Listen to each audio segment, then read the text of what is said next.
Hello everyone, I'm here at NVIDIA GTC and I talk to tech CEOs around the world. As a company, we don't do backflips or dancing. We are here to do real work. Being able to do the parallel processes and the billions of calculations that are required. So it's like an exoskeleton upon your hand. No one needs to risk his life. It's very simple. But also, how do they take advantage of AI with their existing data centers? That is why I started Humanoid to free people from dangerous, hard and repetitive tasks. Jason, I'm glad I have the AI enterprise expert with me. May you introduce yourself?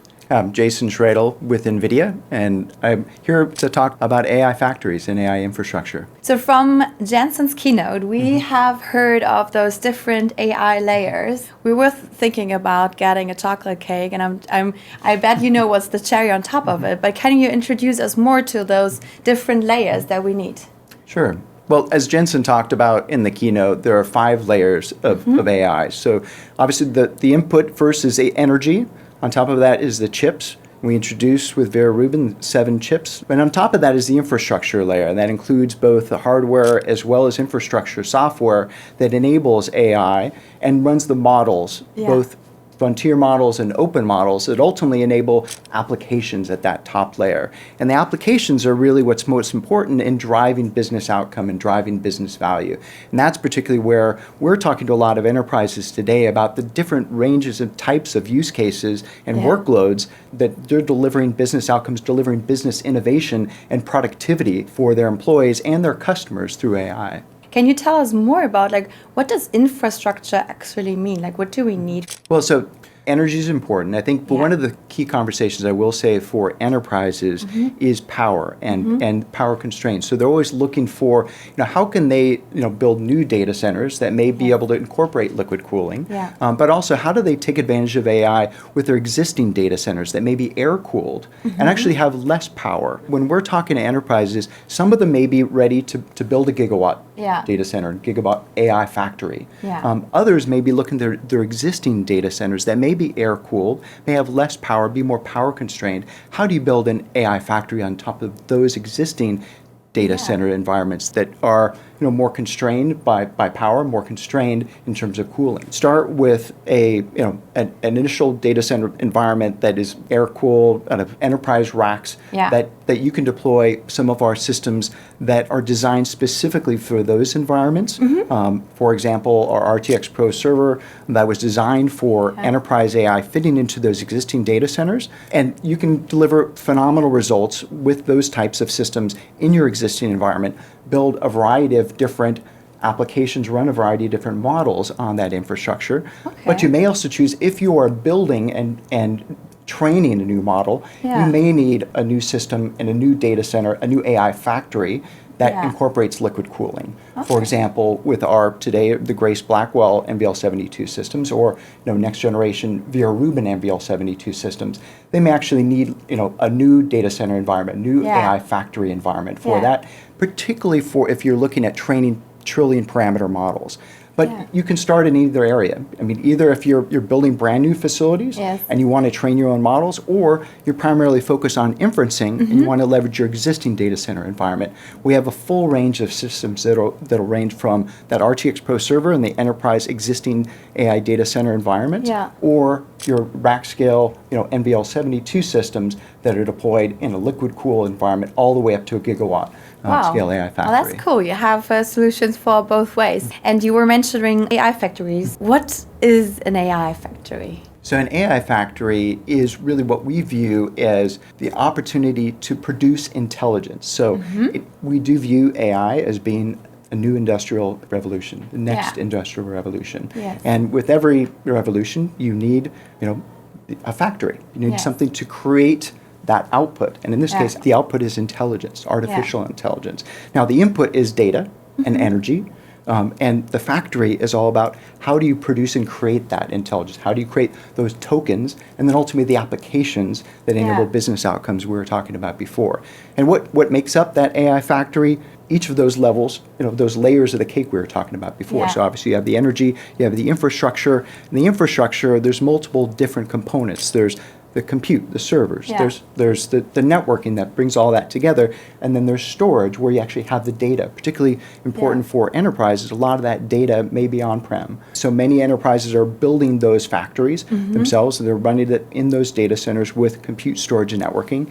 And then the software layer that runs on top of that, both infrastructure software and then agentic AI software, even software that enables physical AI use cases. But all that will run in the factory, both the infrastructure from the hardware standpoint and then infrastructure software and then the application layer and models that run on top of that. All of that is in an AI factory that ultimately is designed to produce artificial intelligence and create tokens and deliver business outcomes through applications. And that AI factory, as I said, could be built on premises, or you could rent that from the cloud. So we work with a number of cloud providers, and an enterprise may choose to build their own, or they may choose to rent from a cloud provider. Either way, every enterprise needs an AI factory. And then we have industry AI. Like sometimes I feel like this could be something similar, but it is probably not. Can you differentiate those two layers? Or I think industrial AI, physical AI, it is one of the different types of use case and workloads that may run in an AI factory. For example, one of our customers in Europe and partners in Europe is Deutsche Telekom. That's built out one of the world's largest industrial AI factories. And some of the use cases that will be enabled in that or what we call the physical AI or industrial AI. For example, building digital twins for manufacturing, or, for example, industrial robotics. So, those types of use cases. It's much bigger, probably. It is much bigger, but it's also a whole new opportunity. So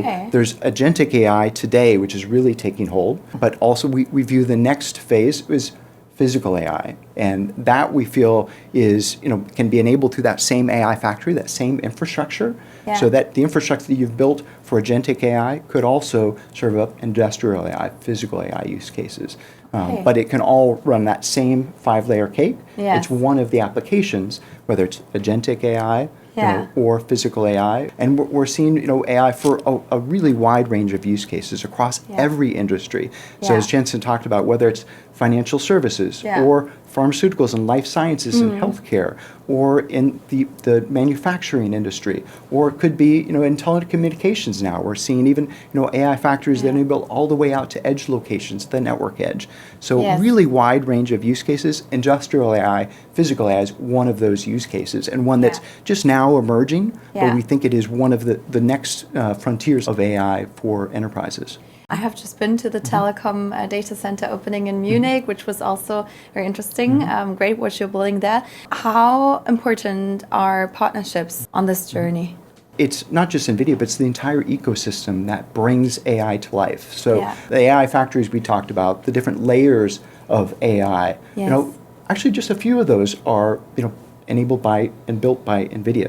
Most of those are all enabled by our partner ecosystem, every layer of the stack. So we partner with many companies across the ecosystem in developing the energy and making sure we have, the right, whether it's, an air-cooled or liquid-cooled data center environment, or all the infrastructure, all our systems partners that build out that infrastructure, the software partners that enable that infrastructure layer, and then all the application partners and the model builders that are building on top of that. It's that whole ecosystem that's important to build that AI factory. But there are great partners we have in the telecom industry, for example, like Deutsche Telekom, but also the customers that we work with that are all building out those AI factories. Another great example announced this week is Roche, and building out an AI factory for life sciences using BioNeMo and some of our other libraries to deliver new innovations in life sciences and drug discovery. So there's a wide variety of different use cases, and we partner with all the technology companies. We're the only AI company that works with every AI company,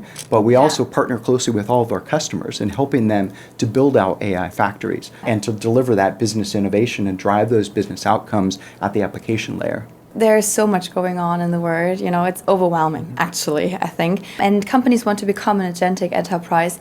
How do they really start? Like, instead of opening their computer, answering the next mail, like, what are the the first 3 steps they need to take? This is a very fast-moving train, Yeah. and you don't want to be standing on the sidelines watching that train go by. You need to get on the train and just start moving forward. And in many cases, it may just be experimenting. So Yeah. it may be, enabling your developers to try try out, a variety of different use cases.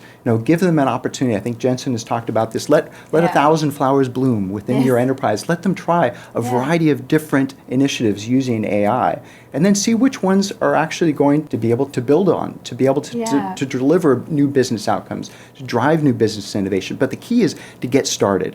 To get started now and provide the tools to your employees to be able to, whether it's your core business, which is what we've done here at NVIDIA, is leveraging AI for manufacturing and semiconductors and our software development, or it's for knowledge workers internally, providing them with a set of tools to be able to be more productive. Yes. But the key is just give them those tools, let them experiment, let them begin to develop new applications using AI, and then really lean into the ones where you're starting to see value.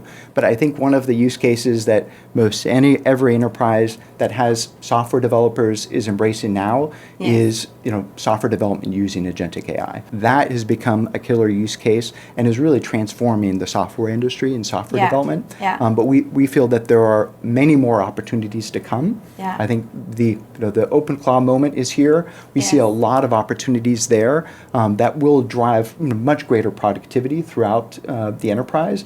But there's a lot of security and guardrails that need to be put in place for enterprises to adopt that type of technology within their enterprises. And those are some of the things we're tackling and what we've announced with NemoClon, our agent toolkit, to be able to enable enterprises to safely and securely experiment with agentic AI using tools like that. Well, I like that. So identify your use case, find the right partners like NVIDIA. They have a great ecosystem. And then also don't wait for the train to pick you up, but just jump on that right now. Thank you so much. Absolutely. Thank you. Thank you.